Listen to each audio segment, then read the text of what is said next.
ఇప్పుడు hot topic నడుస్తుంది తెలంగాణ మొత్తం మాత్రమే కాకుండా ఏపీలో కూడా జూబ్లీ హిల్స్లో గెలుపెవరిది అని చెప్పి. కాంగ్రెస్ నుంచి నవీన్ యాదవ్, బీఆర్ఎస్ నుంచి సునీత, బీజేపీ నుంచి రేపో ఎల్లుండో ఎవరినో ఒకరు డిసైడ్ చేస్తారు. ఎవరు గెలిచే ఛాన్స్ ఎక్కువ ఉంది, ఎవరు గెలుస్తారు? ఇక్కడ రాజకీయ పరిణామాలన్నింటినీ మీ కుల సమీకరణాలన్నింటినీ తీసుకొని చెప్పండి. ఒకటే 60,000 ఓట్లు యాదవులని, 60,000 ఓట్లు యాదవులని. ఈ ఆమె భర్త చచ్చిపోయిందని టికెట్ ఇచ్చింది. 60,000 ఓట్లు యాదవులు ఉన్నాయి, గుండుగుత్త పడతాయా అనేది వేరే ముచ్చట.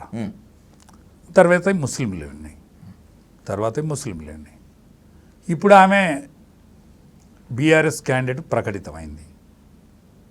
ఆమె భర్త ఏదో బీమార్ల పడి చనిపోయిన సానుభూతి ఉంటుందని నేను అనుకుంటలేను. ఎందుకంటే ఇదివరకు చనిపోయినటువంటి ఇప్పుడు మెదక్లో కూడా చూసినాం. రామలింగారెడ్డి చనిపోతే ఆయన భార్యకు టికెట్ ఇచ్చారు. సోల్పేట రామలింగారెడ్డి ఆయన కూడా ఉద్యమకారుడు, మంచి పట్టు.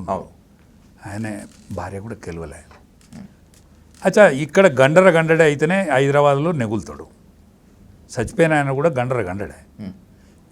పులేశం వేస్తేనే వీడు బతుకుతాడు. ఇక్కడ పులేశం వేస్తేనే బతుకుతాడు. పులేశం వేసిన కాడ పిల్లే ఉండాలి. పిల్లం ఎవరినిట్లనైనా, ఎవరి కొంపలైనా. ఇప్పుడు నేనే తిరుగుతానా, నా పిల్లం పిలుకుని వతనే బతుంది. వీడు ఎప్పుడు వస్తాడో ఎప్పుడు చస్తాడో ఏం కథ అనుకుంటానే బతుంది. కాబట్టి ఆమెను తీసుకొచ్చి రాజకీయాల్లో పెడితే ఏమంటారు? అంతే. ఈమె కూడా అటువంటి పాత్రే ఉన్నది. ఏం తెలియదు, ఎక్కడ తిరగలేదు, ఏమెత్తారు, వేయరు కూడా. పనిచేయదు. ఇప్పుడు బీసీ ఐడియాలజీ అనేది వీస్తుంది. ఒకవేళ మావోళ్ళు కనుక ఆలోచిస్తే, బండారు దత్తాత్రేయ బిడ్డకు ఇస్తే కనుక ఇద్దరి మధ్య పోరు ఉంటుంది. జూబ్లీహిల్స్ బండారు దత్తాత్రేయ బిడ్డ కారణం ఏంటంటే, దత్తాత్రేయ గారికి కూడా 2 సార్లు పార్లమెంట్ మెంబరు. ఆయన పేదల మనిషి అనే పేరున్నది. పేదోనికి కన్వీన్గా మెదిలిండి అనే పేరున్నది. ఓన్ చేసుకుంటారు. దత్తన్న అని పిలుస్తారు. దత్తన్న బిడ్డ. ఆమె కూడా అలై బలై నాయకురాలు. ఆమె కూడా ఒక ప్రాచుర్యం ఉన్నది. ఇప్పుడు మా విద్యాసాగర్ రావు గారు ఉన్నారు. ఆయన కూడా మాజీ గవర్నర్.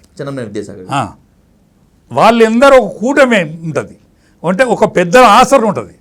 కాబట్టి ఆమె క్యాండిడేట్ చేస్తే ఇద్దరి మధ్య ఉంటుంది, లేకపోతే త్రిముఖ పోటీ అవుతుంది. కానీ మీరు దత్తన్న బిడ్డని మీరు తెర మీద తీసుకొచ్చిండ్రు. ఇప్పటి వరకు నాకు తెలిసి ఈ చర్చ ఎక్కడ జరగలే. ఓపెన్ సీక్రెట్గా మీ పార్టీ ఎంపీ అరవింద్ కుమార్ ఏమంటాడంటే, కాంగ్రెస్లో ఉన్నటువంటి బొంతు రామ్మోహన్ తీసుకొచ్చి జూబ్లీహిల్స్ టికెట్ ఇప్పిస్తే గెలిచేయడానికి ఛాన్స్ ఉంటుంది. ఆయన జనం సంబంధాలు తెలిసి గెలిచిన నాయకుడు కాబట్టి ఆయన ప్రపోజల్ చేసుకుంటే తప్పేం లేదు. ఎందుకంటే ఎట్లా గెలవాలనో తెలుసు వాళ్ళకు, వాళ్ళ కుటుంబానికి ఎట్లా గెలవాలనో తెలుసు. ఆయన 2 సార్లు పార్లమెంట్ మెంబర్ అయ్యాడు. రామ్మోహన్ మేయరు, పట్టున్నోడు, 4 పైసలు ఉన్నాడు, పైసలు ఉన్నాడు. ప్రజాబలం ఉన్నది ఇక్కడ. ఎందుకంటే బీజేపీ అంటే కొంత ఈ సిటీలలో పట్టు ఉంటుంది. కాబట్టి ఆశ మనిషి కూడా కావాలి కదా. ఎవరినో లెక్కకు రానోని పెట్టిన దానికంటే ఆయనను పెడితే మంచిది అనేది ఆయన ఆలోచన. నాకేమంటే దత్తాత్రేయ గారు పేదల పెన్నిదనే పేరున్నారు, వాళ్ళని ఓన్ చేసుకునే అవకాశం ఉన్నది. కాబట్టి దత్తాత్రేయ గారి కూతురుని పెడితే 2 పార్టీల మధ్య, 2 జాతీయ పార్టీల మధ్య యుద్ధం అవుతుంది. కనుక దత్తన్న బిడ్డకి ఇయ్యకపోతే వీక్ అవుతాము బీజేపీ. అసలు ఆ ప్రతిపాదన ఉందా లేదంటే మీరు అనుకుంటున్నారా? లేదు, ఉన్నది. ఇదివరకు ఆమె అసెంబ్లీ టికెట్లు అడిగింది, మా పార్టీ ఇయ్యలేదు. అసెంబ్లీ టికెట్లు అడిగింది, పోయినసారి కూడా అడిగింది, ఆమె ఇయ్యలేదు. కానీ ఈసారి ఇస్తే మాత్రం పోటీ ఇచ్చే అవకాశం ఉంటుంది. ఖచ్చితంగా త్రిముఖ పోటీ అవుతుంది. 2 జాతీయ పార్టీల మధ్యనే యుద్ధం ఉంటుంది. కానీ నాకు తెలిసిందంటే, ఇప్పుడు కాంగ్రెస్ పార్టీ క్యాండిడేట్ ఎవరైతున్నారో నవీన్ యాదవ్ ఇదివరకు ఎంఐఎంలో పోటీ చేసిండు. ఆయన స్వల్ప మెజార్టీతోనే ఓడిపోయాడు. ఆయనకైతే కొంత పట్టున్నదని అనిపిస్తుంది. యాదవ్ సామాజిక వర్గం ఓట్లు మాత్రమే కాకుండా ఎప్పటి నుంచో కాన్స్టిట్యున్సీతో ఉన్నటువంటి పరిచయాలు, అండ్ బైసమే మజ్లిస్లో కూడా ఉన్నాడు కాబట్టి కొంచెం ముస్లింలతో కూడా పరిచయాలు. పోతే వాళ్ళ కుటుంబానికి ఉన్న నేపథ్యం ఏంటంటే, వాళ్ళు ఎవరు ఆపద వచ్చినా వాళ్ళని ఉంటారు, వీళ్ళన్న పోతారు. ఎవరికన్నా ఆపద వస్తే వాళ్ళన్న ఉంటారు, వీళ్ళన పోతారు. కానీ రౌడీ షీటర్ చేసే పనులు అనేటువంటి ఆ నింద కూడా ఉంది కదా. అది కూడా ఉన్నది. ఇప్పుడు పోలీసు వాళ్ళు బోర్డు పెట్టిల్లాడ ప్రైవేట్ పంచాయతీలు చేసుకోవద్దు అని బోర్డు పెడతారు. పోలీసు వాళ్ళ పంచాయతీలు అన్నీ అవుతాయి. పోలీసు వాళ్ళ పంచాయతీలు అన్నీ అవుతాయి. బోర్డు అన్నీ పెడతారు వాళ్ళు పోలీసు వాళ్ళ వ్యక్తిగత పంచాయతీలు, వాళ్ళ ఆస్తుల పంచాయతీలు, వాళ్ళ ఆస్తుల తగాదాలు అన్నీ అవుతాయి. ఇల్లు ఖాళీ చేయకపోతే ఇల్లు ఖాళీ చేస్తలేడన్నా అని ఆయన దగ్గరికి పోతారు. ఇల్లు ఖాళీ చేయిస్తాడు.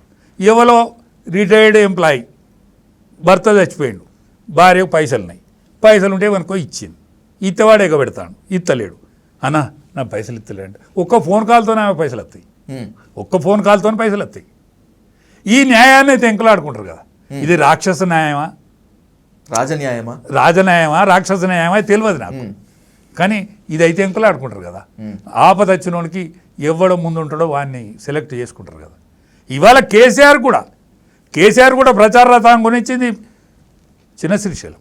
ఆనాడు మా దగ్గర పైసలు ఉంటున్నాయి, మా దగ్గర పైసలు లేవు. మీకు చిన్న శ్రీశైలం మీకు చుట్టరికం ఉన్నదా రాజన్న?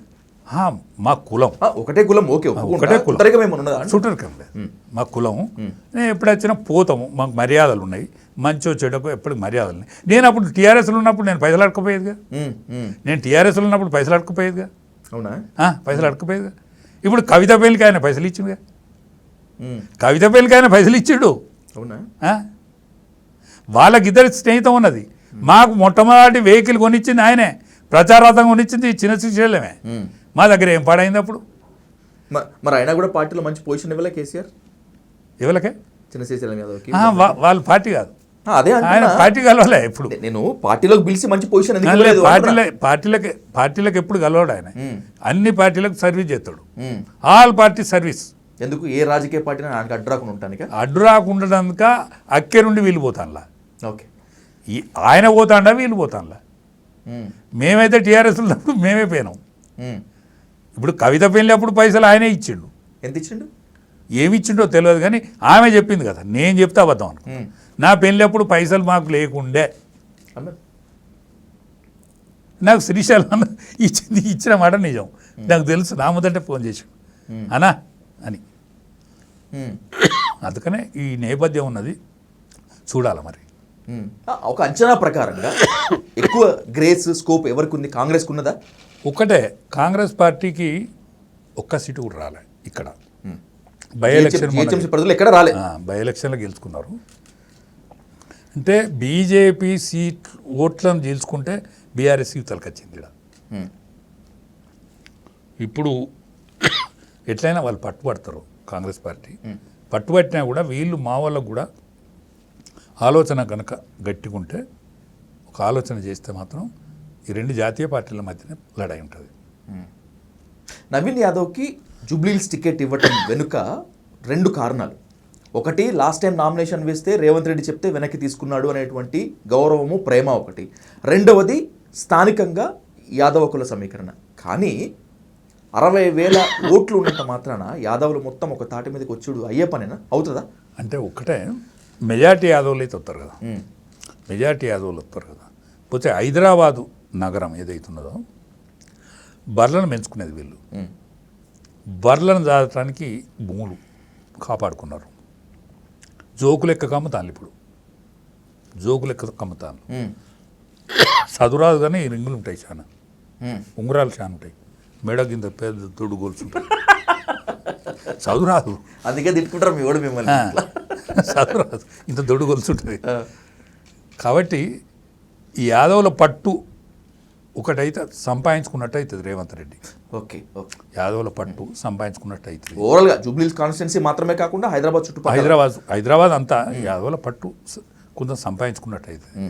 మా వాళ్ళు కూడా, మా పార్టీ కూడా దత్తన్న బిడ్డకిస్తే వాళ్ళు కూడా పట్టు నిలుపుకున్నట్టు అవుతుంది. టగ్ ఆఫ్ వార్ ఉంటుంది కదా, పట్టు నిలుపుకున్నట్టు అవుతుంది. మరి ఈ విధంగా ఆలోచించాలని నా బోటోని ఆశించుట తప్పలేదు కదా. తప్పలేదు.